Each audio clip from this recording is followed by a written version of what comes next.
नमस्कार, प्रणाम। मैं आपका अपना विशु राय। आप देख रहे हैं विशु वारदात तक। आज की कहानी शुरू करें उससे पहले जितने भी साथी हमारे चैनल पर नए आए हैं, जुड़िए विशु वारदात तक के इस छोटे से परिवार से। चैनल को सब्सक्राइब करिए, अपना प्यार दीजिए, सपोर्ट दीजिए। आज जो मैं सच्ची घटना आपको सुनाने जा रहा हूँ, यह सच्ची घटना बेहद ही हैरान कर देने वाली है, बेहद ही दुखद है। दरअसल मैं बात कर रहा हूँ उत्तर प्रदेश के फतेहपुर जिले की। फतेहपुर जिले में बांदा टांडा हाईवे के पास एक निर्माणाधीन मकान रहती है। वहीं पास में ही कुछ बच्चे चोर सिपाही खेल रहे थे। बच्चों की उम्र महज 14 से 15 साल रहती है। वह खेलते खेलते उनमें से एक लड़का छुपने के लिए उस निर्माणाधीन जो मकान रहती है वहां चला जाता है। अब लड़के ढूंढते हैं और वह लड़का मकान के जस्ट बगल में खड़ा रहता है।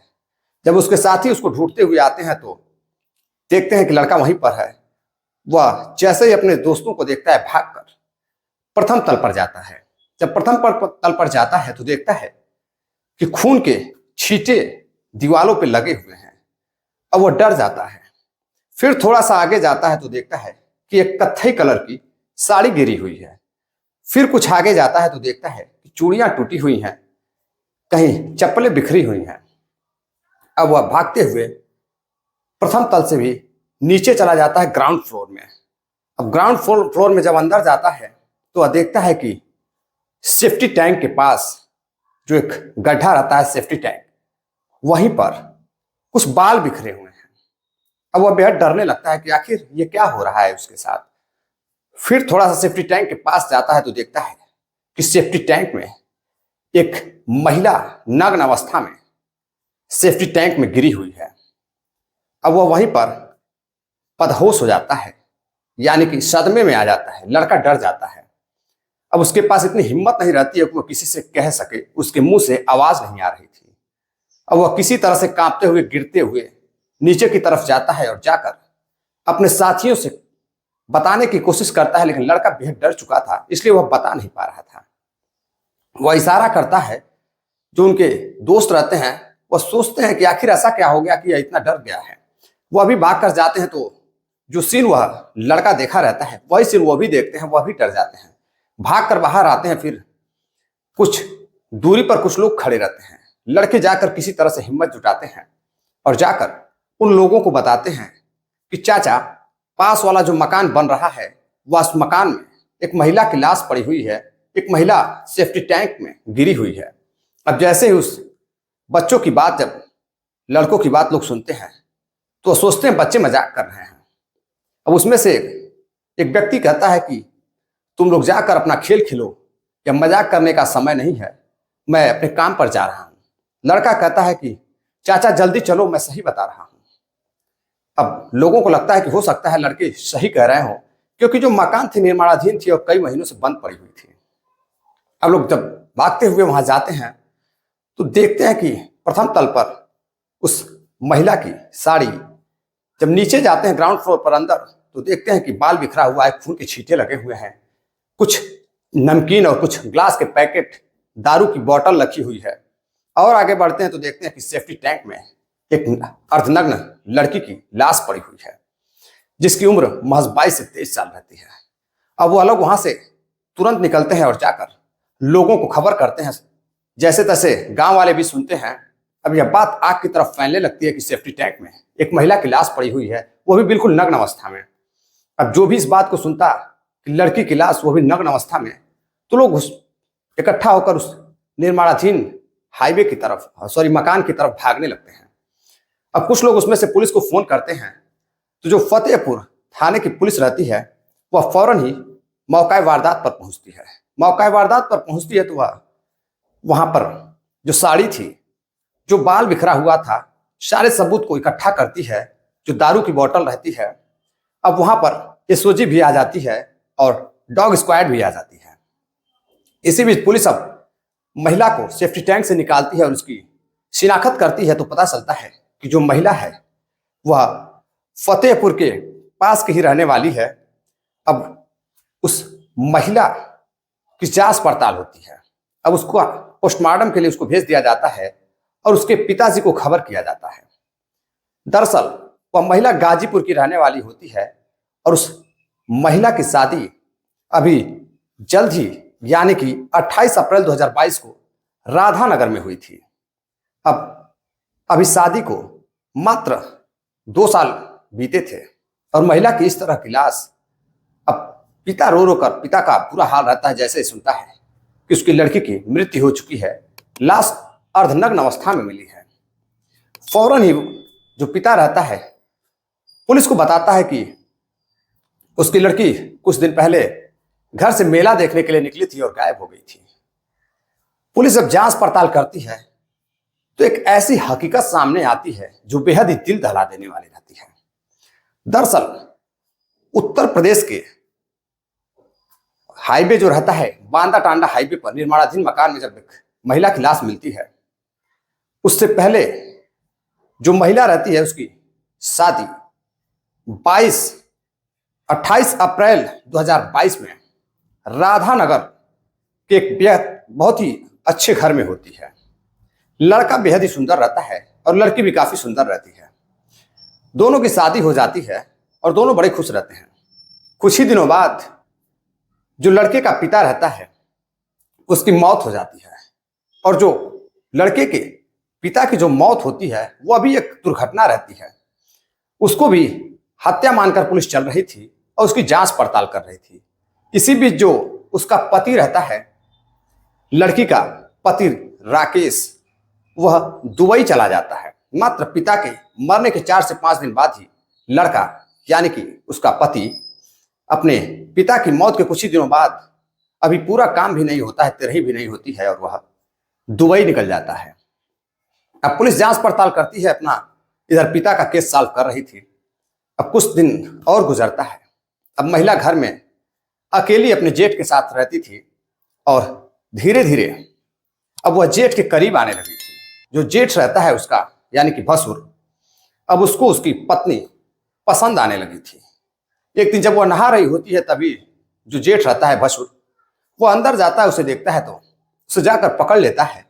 और जब पकड़ लेता है तो लड़की पहले मना करने की कोशिश करती है, लेकिन अब पति को गए 1 साल से ऊपर हो चुके थे और पति सिर्फ फोन करता, बातें करता, घर आता नहीं था।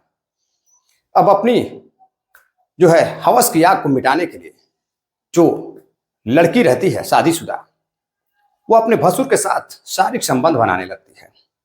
अक्सर कर वह अपने मायके में रहती थी और जब मायके में रहती थी तो जो भसुर रहता वह मायके भी जाता था और अपनी भाई के पत्नी के साथ शारीरिक संबंध बनाता था। कुछ दिन और गुजरता है, फिर वो अपने मायके ससुराल आती है, फिर मायके चली जाती है। जब मायके जाती है तो वहां पर एक मेला लगा रहता है, शाहपुर का मेला। अब कुछ ही दिनों बाद वो अपने घर से खेतों में काम करने के लिए 15 जनवरी को जाती है, अपने मायके में ही। उसके पिताजी घर पर रहते हैं, यानी कि यह बात कर रहा हूं मैं गाजीपुर की। अभी वह अपने मायके में पिता के पास है। वहां पर करीब 11 बजे उसके चचेरे देवर, नाम उनका रहता है ननकू, और पुत्तन के कुछ साथी भी रहते हैं, 3 से 4 लोग रहते हैं, उसके मायके पहुंचते हैं। मायके पहुंचने के बाद बातचीत करते हैं, खाना पीना खाते हैं और वहीं पर वह दारू भी मंगाते हैं। दारू मंगाते हैं और दारू मंगाने के बाद वहां पर 1-2 घंटे तक बैठकर दारू पीते हैं। जब दारू खत्म हो जाती है तो वह पिताजी से पूछते हैं कि भाभी कहाँ गई है। पिताजी बताते हैं कि भाभी तुम्हारी खेतों में काम कर रही है, वह आ ही रही होगी। तभी वह कहते हैं कि ठीक है, भाभी को आज आने दीजिए, मेला लगा है, हम लोग मेला देखने जाएंगे। भाभी घर पर आती हैं, कपड़े बदलती हैं और अपने देवर की मोटरसाइकिल पर बैठती हैं और देवर के जो दोस्त रहते हैं 2 अलग मोटरसाइकिल से रहते हैं। अब वह शाहपुर मेला देखने के लिए जाने के लिए निकलते हैं। जब वो मेला देखने के लिए निकलते हैं तो जो पीछे बाइक आ रही थी दोस्तों की, उसका पेट्रोल खत्म हो जाता है।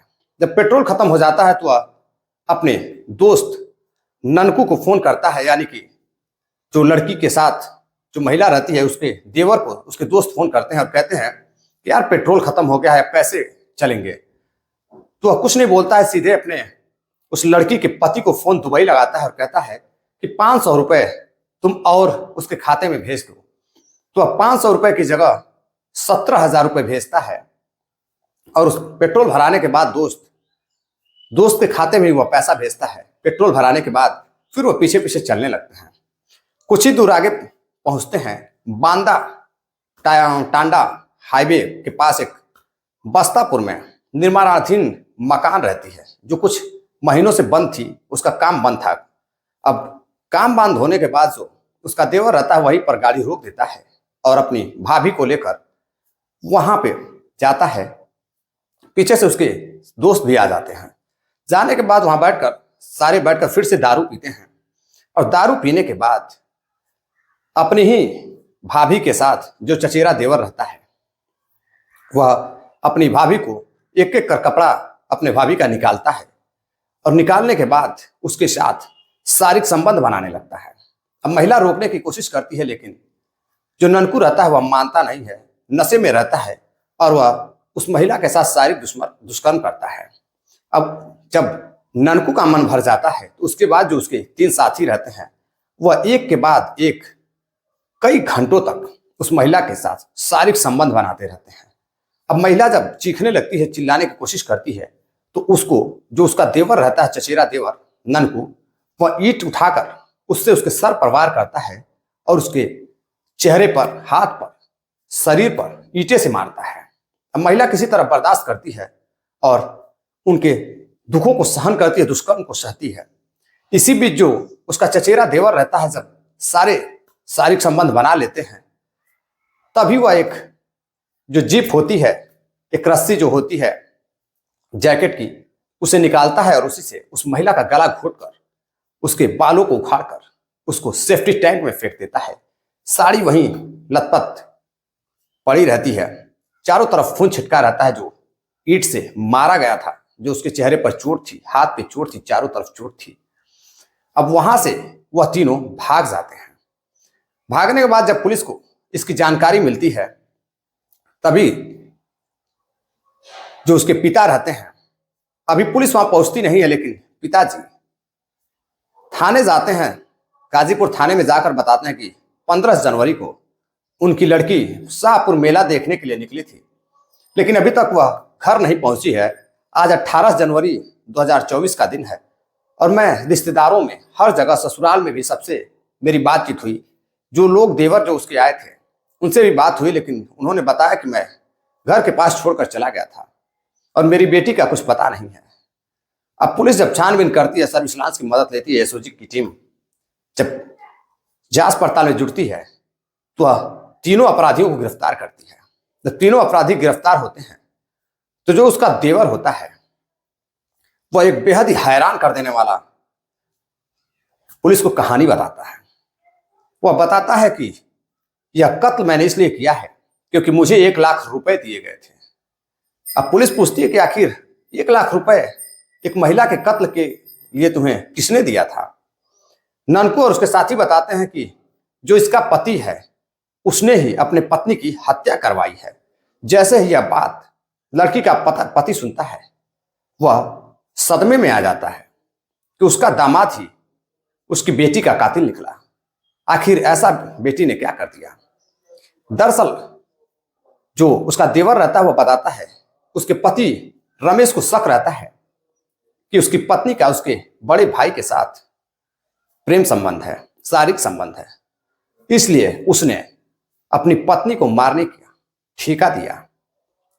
अब 1 लाख रुपए एडवांस में देता है और उसका पति दुबई से 2 लाख रुपए और काम होने के बाद भेजता है। जैसे उसको पता चलता है कि उसकी पत्नी का कत्ल हो गया है तो वह 2 लाख रुपए और भेजता है। लेकिन एक बेहद ही हैरान कर देने वाली बात तब सामने आती है जब पता चलता है कि अपने ही पिता का कत्ल करके उसका पति रमेश दुबई भाग गया था और वो अपने पिता का भी कातिल था और अपनी पत्नी का भी कातिल है। लेकिन उससे भी हैरान कर देने वाली बात रहती है कि एक कातिल अपने पिता का कत्ल करता है, अपराध करने के बाद वह दुबई कैसे चला जाता है? आखिर पुलिस क्या कर रही थी? पुलिस अपनी जिम्मेदारियों को क्यों नहीं निभा रही थी? एक कातिल कत्ल करता है, 4 से 5 दिनों के अंदर ही वह दुबई निकल जाता है और पुलिस बैठकर तमाशा देखती रहती है और उसके बाद वह दुबई से एक और मौत का पैगाम भेजता है और अपनी पत्नी का भी कत्ल करवा देता है। अब पुलिस सभी आरोपियों को गिरफ्तार करती है, लेकिन उसका देवर भागने में कामयाब हो जाता है। अब वह इधर उधर भागता रहता है। अब पुलिस उसके पीछे पड़ जाती है। कुछ ही दिनों बाद वह भी पकड़ा जाता है। अब चारों आरोपियों को पुलिस गिरफ्तार करती है और संगीन से संगीन धाराएं लगाकर उन्हें जेल भेज देती है। दरअसल यह कहानी, इस घटनाक्रम को सुनाने का उद्देश्य आपको जागरूक करना है, सावधान करना है, किसी को हैरान करना या परेशान करना नहीं है। चलते चलते कुछ साथियों ने कमेंट किया है, जिनका नाम है नासिर पठान है, मनोज सिंह है, कृष्णा यादव है, AK अग्निहोत्री, प्रयागराज से डॉक्टर साहब हैं, उमेश पाल हैं। आप सभी का बहुत बहुत धन्यवाद। अगर गलती से किसी का नाम छूट गया है तो आने वाली कल की वीडियो में मैं आप सभी साथियों का नाम लूंगा। आप वीडियो को ज़्यादा से ज़्यादा शेयर करें, अपना प्यार दें, सपोर्ट दें। मिलते हैं एक और नई कहानी के साथ, तब तक के लिए इजाजत दीजिए। जय हिंद, नमस्कार।